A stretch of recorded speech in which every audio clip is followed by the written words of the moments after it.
Hello guys, nagluto tayo ngayon ng tinolang manok. Sobrang sarap na naman ng kain ng bulinggit natin ito guys.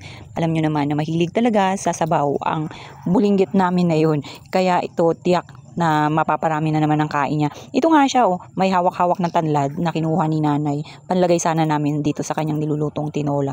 Pero ayun guys, pinaglaruan na nga ng bulinggit. Malamang kukuha na lang to si nanay ng panibagong tanlad dahil nga marami naman din tayong tanlad. Ewan ba to kay nanay guys? Bakit yun lang ang kinuha niya, kakarampot? Siguro binabase niya yung kanyang ilalagay sa kanyang tinola sa kakain dahil nga bulinggit yung kakain.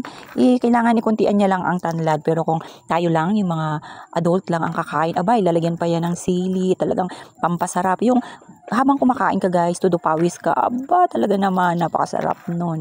At ito na nga guys, sinangkot siya na ni nanay. Ito yung kanyang chicken, good for 3 person lang naman yan. At itong si Yayam naman kasi, puro sabaw-sabaw lang din yung kanyang kinakain. Kaya sabi ko kay nanay guys, hatiin niya lang din yung manok na kanyang binili. Sayang din naman kung hindi namin mauubos ng isang kainan, isang araw na kainan guys, diba? Ito guys, si nanay na nga ang nagluto niyan dahil ako ay busy. Parang may ginagawa rin ako niyan guys. At syempre tamang video-video rin kay nanay habang nagluluto nga siya. At ito nga guys, yung aming alaga dito ay talagang napakabait sa ngayon. Dahil tamang laro-laro lang. Parang nagkamali nga kami pala dyan guys.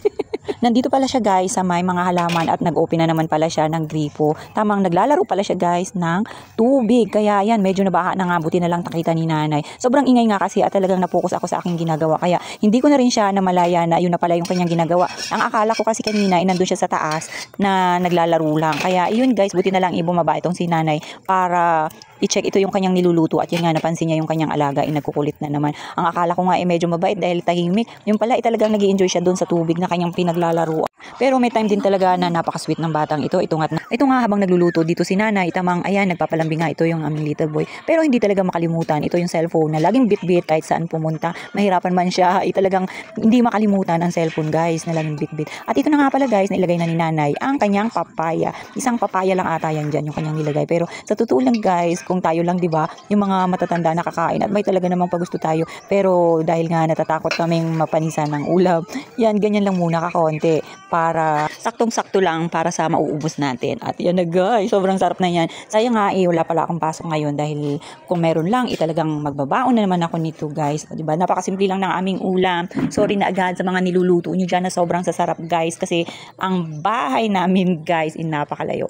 Kung ano lang yung aming pwedeng lutuin dito sa amin, kung ano lang yung nasa ref namin at yung mga napamalengke namin guys, yun lang. At okay na rin naman yan guys para sa amin dahil sanay naman kami na simpleng pagkain lang talaga yung aming mga nakasanayan, lalo pa yung mga ganito guys na may maraming gulay. Abay, yan lang po talaga yung paborito namin kainin guys. Ito nga si Yayam, medyo nasasanay na rin sa amin dahil kami nga ni nanay, syempre mga matatanda yung lagi niyang kasama dito sa bahay. Iyan na rin yung lagi niyang natitikman at mas paborito niya na rin guys kaysa sa amin kasi pagka ibang ulam at bibili kami sa labas, hindi niya na magustuhan. So paano ba yan? Hanggang dyan lang muna.